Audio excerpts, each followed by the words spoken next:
Dear student, हमारा topic चल रहा है लाइन्स एंड एंगल और आज हमारा कॉन्सेप्ट क्लास का लेक्चर 3 है। आज हम एक्सरसाइज 8.5 एंड 8.6 करेंगे। स्टार्ट करते हैं 8.5 के क्वेश्चन नंबर 1 से।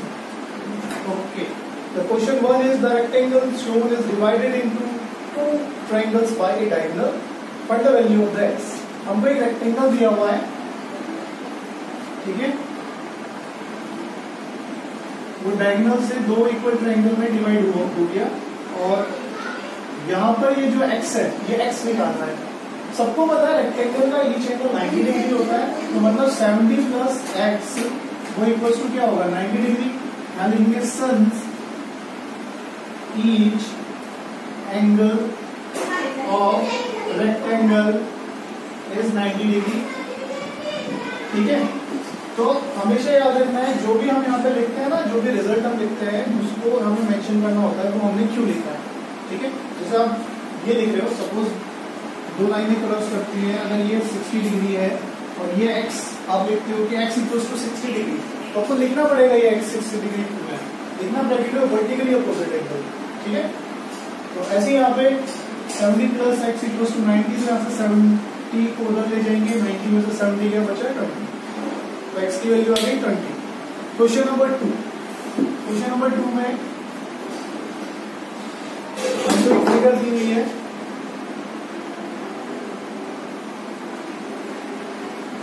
और ये एंगल हमको A, ये B, ये C, ये D, C, E और ये A और ये B, ठीक है। अब यहाँ पे बोला है एंगल A से D बताइए, तो A C D ये वाला एंगल ये बताना है हमको। तो इसने हमको ये दिया था कि AB और ये जो लाइन BC है ना, ये पैरेलल लाइंस है, तो पैरेलल जैसे ये पैरेलल हो गए तो ये हमारी बन गई ट्रांसवर्सल लाइन, सिमिलरली ये हमारी ट्रांसवर्सल लाइन बन गई। तो ये एंगल मतलब ये जो लाइन ट्रांसवर्सल है इसके इधर वाला एंगल इसके इधर वाले के इक्वल होगा, क्या बोलेंगे इसको अल्टरनेटिव इंटीरियर एंगल, है ना।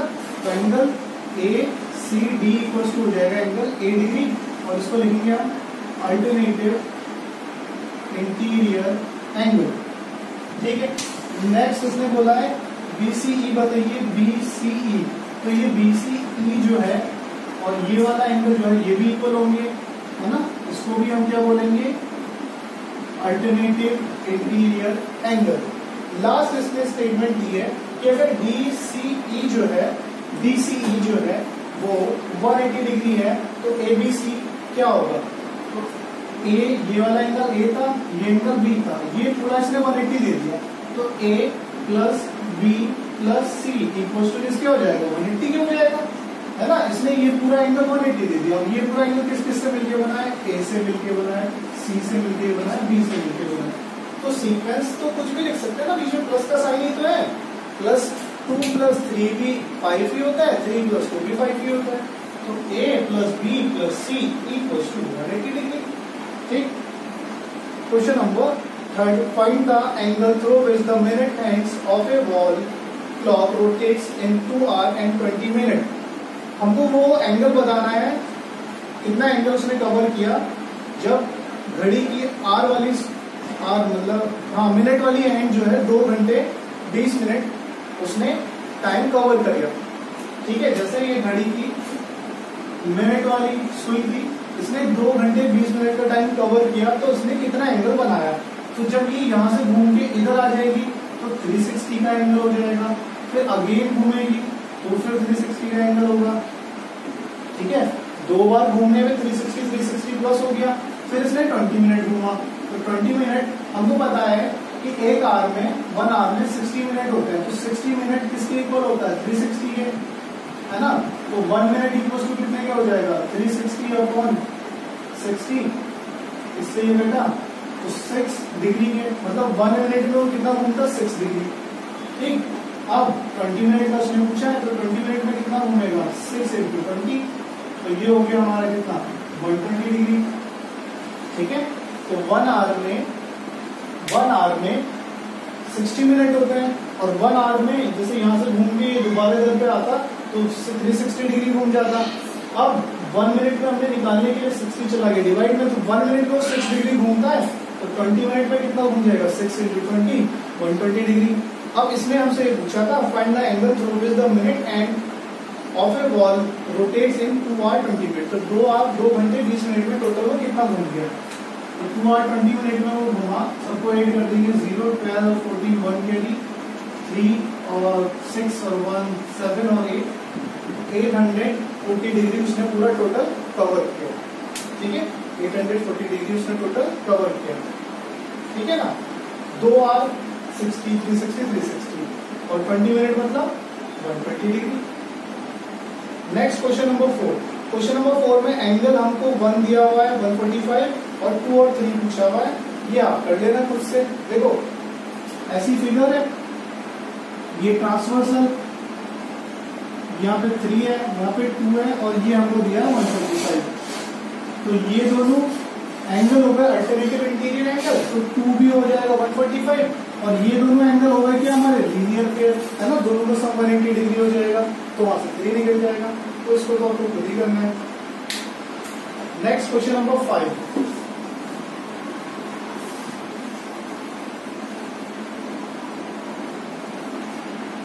क्वेश्चन नंबर 5 में बोला है Mihir is trying a complicated pool shot. मतलब मिहिर जो है कॉम्प्लिकेटेड डिफिकल्ट सा पूल शॉट खेलने वाला है। He wants to hit the ball into the corner pocket. If he knows the measure of the angle shown in the figure, what angle x must be the path of the ball take to go into the corner pocket? तो angle x कितना होना चाहिए, ये इसने हमसे पूछा हुआ है। ठीक है, ये इसकी फिगर भी दी है हमको, एक लाइन है यहाँ पे और ये यहाँ पर इसने x का एंगल दिया हुआ है, यहाँ पे 55 है और यहाँ पे भी 55 है। ठीक है, तो यहाँ से वो शॉट खेल रहा है, यहाँ कॉर्नर में उसको बॉल डालनी है, तो ये शॉट वो खेल रहा है। ठीक है, तो वो उसने पूछा है कि कितने डिग्री में उसको शॉट खेलना चाहिए ताकि वो बॉल सीधा जो है वो कॉर्नर में जाए। तो हमको ये एक्स निकालना है। अब यहाँ पे कुछ सिमिलर मतलब क्लियरली विजिबल है, ये पूरा एक स्ट्रेट एंगल है, तो 55 plus x plus 55 equals to 180 degree. Straight angle bracket में लिख देंगे, straight angle sum of straight angle. ठीक है, अब यहाँ से एक्स की वैल्यू निकालने के लिए इन दोनों को ऐड करके इधर ले जाएंगे, तो ये दोनों हो जाएंगे 110। जैसे मैंने माइनस किया तो एक्स की वैल्यू 70 डिग्री, मतलब उसको 70 डिग्री पे शॉट खेलना पड़ेगा। ठीक है, क्वेश्चन नंबर 6। क्वेश्चन नंबर 6 में बोला है twice an angle is added to 45। तो लेट कर लेते हैं एंगल एक्स, तो उसका ट्वाइस एंड 45 इसमें हमने ऐड करा। आगे क्या बोला है you get the supplement of the angle, तो इसका हमको सप्लीमेंट मिल जाता है। ठीक है, इसका तो सप्लीमेंट क्या होता है, सप्लीमेंट होता है 180 में से इसको हम सब्ट्रैक्ट करके जो आता है उसी को इसका सप्लीमेंट कहते हैं।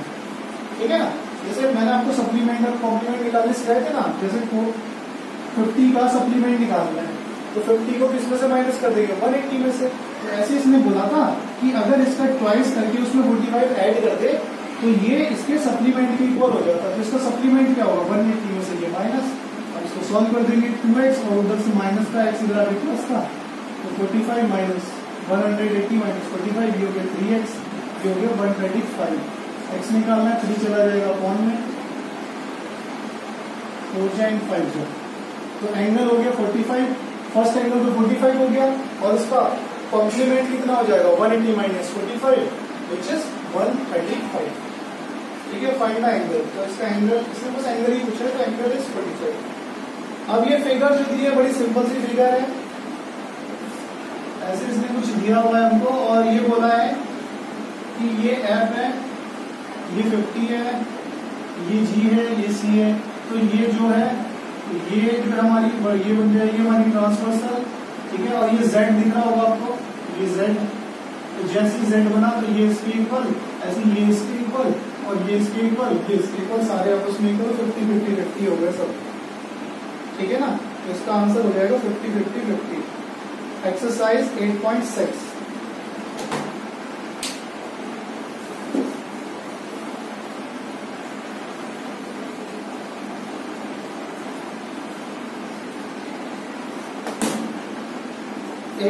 में बोला there are 2 horizontal electric wires. 2 horizontal electric wires थे, जैसे ये 2 वायर्स हैं। आगे बोला है wires one above the other, मतलब एक के ऊपर एक। ठीक है, वन अबव द अदर। ठीक है, तो मतलब ये वाला इसके ऊपर एंड इक्वल डिस्टेंस, और दोनों के बीच की डिस्टेंस भी इक्वल है, तो इसका मतलब क्या हो गया, दोनों पैरेलल हो गए, है ना। इक्वल डिस्टेंस कब होती है, देखो जिससे मैंने दो लाइनें खींची, अगर मैं बोल रहा हूँ इनके बीच की डिस्टेंस इक्वल है, तो इसका मतलब क्या है, ये हमेशा पैरेलल ही तो रहेंगी। पैरेलल लाइंस के बीच की डिस्टेंस ही इक्वल होती है, उसके अलावा किसी लाइन के बीच की डिस्टेंस इक्वल नहीं होती, ठीक है। तो इसका मतलब ये दोनों भी पैरेलल थी। आगे इसने बोल दिया था thread of the Amit's kite stick to the wire in such a way that the thread acts like a transversal on the line। Amit की जो पतंग का धागा था वो इसमें इस तरीके से फंस गया कि ये जो लाइन बनी वो ट्रांसवर्सल लाइन की तरह शो हो रही थी। तो उस फिगर को हमें बनाना है and mark the equal angles, और इक्वल एंगल्स को मार्क करना है। तो जैसे अपनी तरफ से नाम दे देते हैं 1 2 3 4, ठीक है, 5 6 7 8। बस आप लिख देना कि जो मैंने एक बार आपको लिखवाया था, corresponding angle, vertically opposite angle, ठीक है, और आपका अल्टरनेटिव इंटीरियर, अल्टरनेटिव एक्सटीरियर सब लिख देना, है ना। जैसे 5 and 3 हो जाएगा क्या, अल्टरनेटिव इंटीरियर एंगल, ऐसे 5 6 and 1 हो जाएगा 6 = 1। सारे एंगलों के नाम आप लिख देना।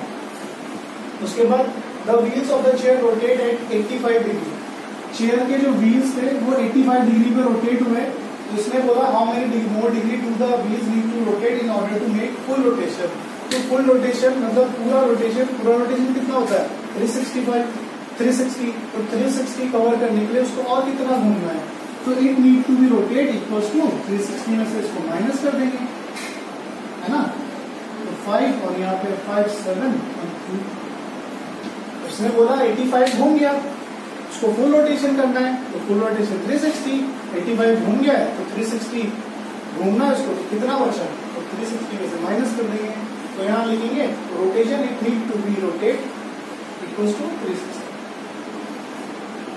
आगे बोला इन द फिगर, हमको x32 दिया हुआ है तो y पूछा है।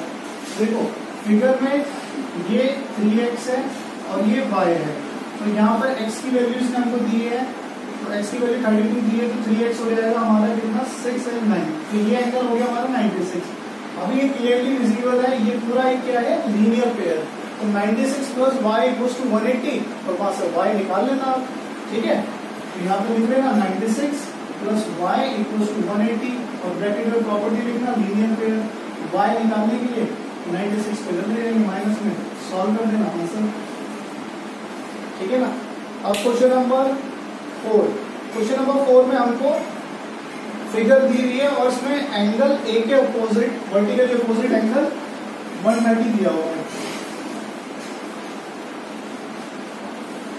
देखो ये क्वेश्चन तो आपको खुद ही करना पड़ेगा। अब मैं इसको आपको बता देता हूँ करना कैसे, हिंट दे देता हूँ थोड़ा सा, क्योंकि इस टाइप के हमने बहुत सारे क्वेश्चन कर लिए हैं। एटलीस्ट अब आपको एक दो तो करके दिखाने ही पड़ेंगे।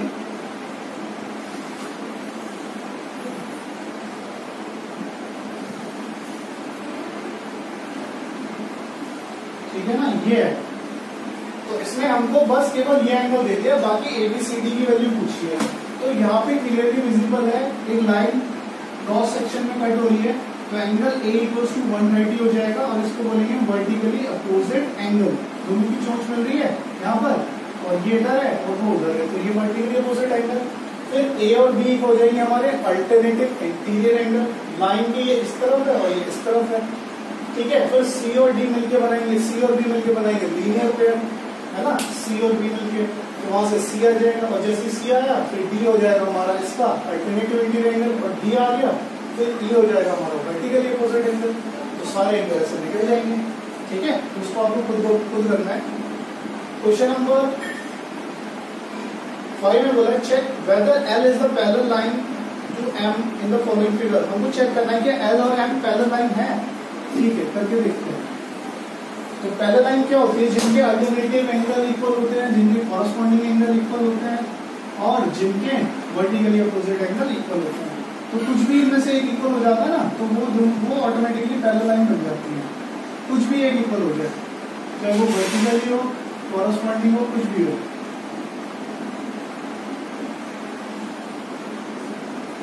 और ये हमको दिया है 97, और ये L, ये M। तो हमने थोड़ी देर के लिए अपनी तरफ से इसको निकाल दिया, एक इस वाले एंगल को, इसको एंगल 1 मान के इसको निकाल देते हैं, ठीक है। तो 1 + 85 जो है वो हो जाएगा हमारा 180 के इक्वल। ये लीनियर पेयर है ना, एक लाइन पे जितना भी एंगल बना हुआ है उसको हम बोलेंगे लीनियर पेयर। जैसे कोई लाइन है ना, इस पे पूरा एंगल 180 डिग्री का होता है। अब मैंने यहाँ से एक बना दिया क्या एडजेसेंट एंगल, तो इसका सम और इसका सम भी 180 डिग्री होगा और इसको बोलेंगे हम लीनियर पेयर। पेयर मतलब जोड़ा, लीनियर मतलब जो एक लाइन पे बना हो। ठीक, तो यहाँ से एंगल 1 आ गया 180 माइनस 83, और जैसे 180 में से 83 गया तो बचेगा कितना 97, और 97 है ये वाला एंगल, और एंगल 1 इक्वल्स टू 97, और ये वाला एंगल भी 97 है ना। तो ये 1 की वैल्यू आ गई 97 और ये भी 97 का। तो देयरफॉर इसको अगर हम यहाँ पे मान लें एंगल 2, तो angle 1 equals to 97, angle 2 equals to 97, तो एंगल 1 इक्वल्स टू एंगल 2 और दोनों इक्वल्स टू 97।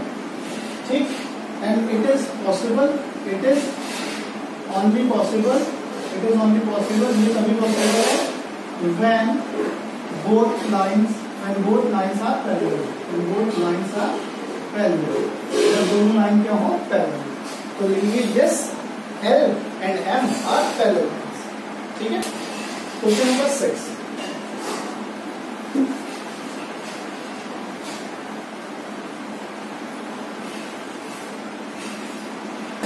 क्वेश्चन नंबर 6 में हमको फिगर दी हुई है एक रेक्टेंगल की, क्योंकि 90 डिग्री बना हुआ है नेक्स्ट साइड, बोला two shape consist of parallel line. ये पैरेलल लाइन कंसिस्ट करते हैं, मतलब पैरेलल लाइन से बने हैं, तो ये इसके इक्वल है, और ये साइन पैरेलल का साइन है, ऐसे ये साइन इसके पैरेलल है, ये 90 का एंगल है, ये C है, ये B है, और ये एंगल A है। और ये मैंने आपको समझाया कि पैरेलल लाइनों के बीच की डिस्टेंस इक्वल होती है। जैसे ये दोनों पैरेलल लाइन है और ये दोनों भी पैरेलल लाइन है, तो मतलब ये डिस्टेंस इसके इक्वल और ये डिस्टेंस इसके इक्वल होगी। और वैसे भी इन्होंने आपने एक चीज नोटिस करी हो तो सेम साइन बने हुए, जैसे यहाँ पे डबल लाइन वाला साइन है, इधर भी डबल लाइन साइन। इसका मतलब क्या होता है, इसका मतलब होता है ये और ये इक्वल है, और ऐसे यहाँ पे सिंगल साइन है और यहाँ पे सिंगल साइन है, तो इसका मतलब ये दोनों भी इक्वल है। अब ये इसके इक्वल, ये इसके इक्वल, और ये एंगल हो गया 90 डिग्री। तो जैसे ये 90 डिग्री हो, बाकी सारी भी ऑटोमेटिकली 90 डिग्री हो गई, क्योंकि ये बन गया क्या, एक रेक्टेंगल।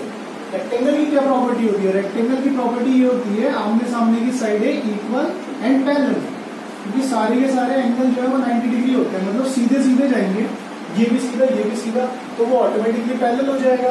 अब ऐसे इसमें सारे के सारे जो है इक्वल भी दे रखी है और पैरेलल भी दे रखी है, और एक एंगल 90 डिग्री भी दे दिया। और जैसे ही एक एंगल 90 डिग्री हुआ, अगर ये पैरेललोग्राम भी है, तो पैरेललोग्राम की प्रॉपर्टी भी ये होती है ना कि अपोजिट एंगल्स इक्वल होते हैं। तो यहाँ लिखेंगे, इसका नाम मैंने ABCD डाल दिया। ठीक है, तो कोऑर्डिनेटर, ये कोऑर्डिनेटर का sign ABCD is a parallelogram, तो ये बन गया parallelogram, and opposite angle of parallelogram are equal. तो angle B equals to angle B, angle D की वैल्यू क्या है 90 डिग्री, और एंगल B की वैल्यू क्या है B, तो B इक्वल्स टू 90 डिग्री। तो ये 90 डिग्री हो गया, इन दोनों का सम कितना होगा 180 degree, sum of opposite angle of parallelogram. ठीक है, पैरेललोग्राम के अपोजिट एंगल क्या रहा, एडजेसेंट एंगल, पैरेललोग्राम के एडजेसेंट एंगल का सम 180 डिग्री होता है। एडजेसेंट एंगल क्या, जिनकी एक कॉमन नाम हो, तो जैसे ये एंगल है और ये एंगल है, इनकी एक कॉमन नाम है ना, ठीक, तो इसलिए इनको बोलेंगे एडजेसेंट एंगल। यहाँ लिखेंगे सम ऑफ एडजेसेंट एंगल, तो एडजेसेंट एंगल का सम कितना होता है 180। तो यहाँ से एंगल B की वैल्यू पुट कर देंगे 90 इक्वल्स टू 180, तो यहाँ से C की वैल्यू भी आ गई कितनी 90, और जैसे C 90 आया तो C इक्वल्स टू किसके है A के, मतलब एंगल A इक्वल्स टू किसके, एंगल C के।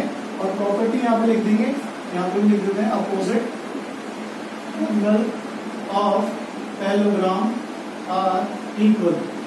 ठीक है, तो यहाँ पे भी एंगल A की वैल्यू कितनी है 90 डिग्री, और एंगल C कितना है, एंगल C कितना है B A, तो यहाँ पे A इक्वल्स टू आ गया 90 डिग्री।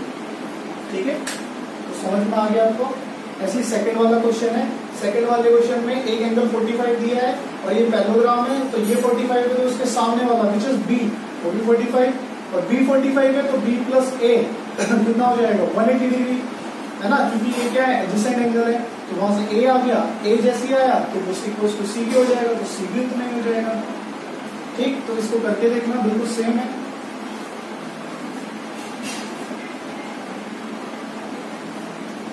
क्वेश्चन नंबर 7, हमको एक फिगर दी हुई है, इसमें बोला है, ये एक फिगर है,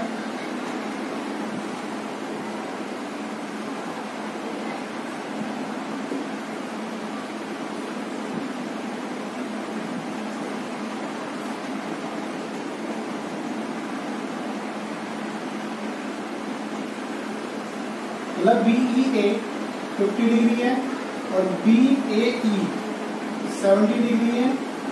तो हमको बताना है EBD ये एंगल, नेक्स्ट DBC ये एंगल, उसके बाद EBC ये पूरा एंगल, और लास्ट में EBA ये वाला एंगल। ठीक है, तो ये वाला एंगल सबसे पहले निकाल लेते हैं, EBA। हाँ, इसमें एक चीज और बोली थी हमको कि AE और BD पैरेलल है। ठीक है, तो AE और BD पैरेलल है, तो ये देखो ये वाला एंगल इस पूरे एंगल की इक्वल हो जाएगा अल्टरनेटिव इंटीरियर एंगल, है ना, Z बन रहा है ना, Z ये Z बन रहा है ना, ये देखो Z, ये Z बन रहा है, तो ये वाला एंगल किसके इक्वल हो जाएगा, इसके। हमको Z ढूंढना होता है, ये Z देखो ध्यान से, तो जैसे ही Z बना तो ये वाला एंगल और ये वाला एंगल इक्वल, तो इसका नाम क्या था, EBD। तो EBD इक्वल्स टू हो जाएगा 50 डिग्री, इसको बोलेंगे अल्टरनेटिव इंटीरियर एंगल। ठीक है, तो ये 50 डिग्री हो गया। अभी ये पूरा कितना होगा, देखो ये पूरा जो है एक्सटीरियर एंगल है। ठीक है, तो इसका नाम है EBC। तो EBC की वैल्यू हो जाएगी एंगल, सीधा लिखता हूँ मैं, 50 + 70। अभी बताता हूँ ये है क्या, इसको पहले लिख लेते हैं एक्सटीरियर एंगल।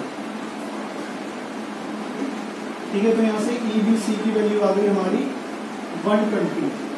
अब क्या एक्सटीरियर एंगल होता क्या है, देखो बेटा कि जैसे एक ट्रायंगल बनता है, उसकी अगर हम किसी भी साइड का एक्सटेंड कर दें, किसी भी साइड को किधर को भी एक्सटेंड कर देते हैं, जैसे हम बात करते हैं इसकी, तो ये है एक्सटीरियर एंगल। तो इसकी जो वैल्यू होती है ना, ये वाला एंगल को छोड़कर बाकी जो दो बचे एंगल उनके सम के इक्वल होती है। ऐसे सिमिलरली इसकी जो वैल्यू होगी इस वाले एंगल को छोड़ के बाकी जो दो बचे इनके सम के इक्वल होगी, और सिमिलरली ऊपर वाले की जो वैल्यू होगी इसको छोड़ के बाकी जो दो एंगल बचे इनके और इनके सम के इक्वल होगी। तो ऐसे ही ये देखो, ये जो एंगल था, ट्रायंगल था, तो ये एंगल मैंने जैसी साइड आगे को बढ़ाई तो ये पूरा बन गया एक्सटीरियर एंगल, है ना। तो जो इसकी वैल्यू है वो इसको छोड़ के इन दोनों के सम की इक्वल होगी, तो वो आगे हमारी 120। ठीक है, तो ये हमारी पूरी 120 है, ये हमारी कितनी 50 है। तो ये निकालने के लिए मैं क्या कर दूंगा, एंगल DBC, है ना, ये निकालना ना मुझको, बस केवल इतना, है ना। और ये पूरा मेरे पास कितना है 120 है, और ये मेरे पास कितना है 50 है। तो ये निकालने के लिए मैं पूरे में से इसको माइनस कर दूंगा, ये बच जाएगा। ठीक, तो मैं यही करता हूँ 120 - 50, या फिर इसको पहले इसका नाम लिख देते हैं, DBC = angle EBC - angle EBD। ठीक, तो DBC निकालने के लिए पूरे में से इसको माइनस कर रहे हैं, वही लिख दिया यहाँ पे। तो ये आ गया हमारा 70 डिग्री, तो DBC भी आ गया। बच्चा लास्ट ये वाला, और ये वाला तो आपको पता है, ये कैसे निकालना है, sum of all angle of triangle, sum of all angle of triangle वो होता है हमारा 180 डिग्री। तो angle EAB plus angle AEB, सबका नाम लिख देंगे एक बार बीच में, प्लस एंगल EBA = 180 डिग्री। ठीक है, अब मैंने ये पता है कैसे लिखना होता है, ये इनके नाम कैसे लिखने होते हैं, सबको ना सारे अल्फाबेट, जैसे इसमें EAB है, 3 अल्फाबेट है, तो तीनों को एक बार बीच में लेना है। EAB, A आगे बीच में, अब EAEB आगे बीच में, और EBA B आगे बीच में। ठीक है, अब यहाँ पे देखो A कितनी वैल्यू है 70 डिग्री, नीचे लिख देंगे। E कितनी वैल्यू है 50 डिग्री, नीचे लिख देंगे। और ये तो हमें निकालनी है,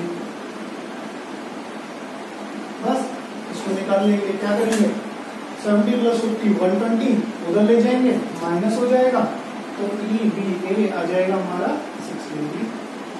तो सारे एंगल आ चुके हैं यहाँ पे हमारे, ठीक है। तो ये क्वेश्चन तो हो गया हमारा क्वेश्चन नंबर 7। अब नाउ लास्ट क्वेश्चन नंबर 8।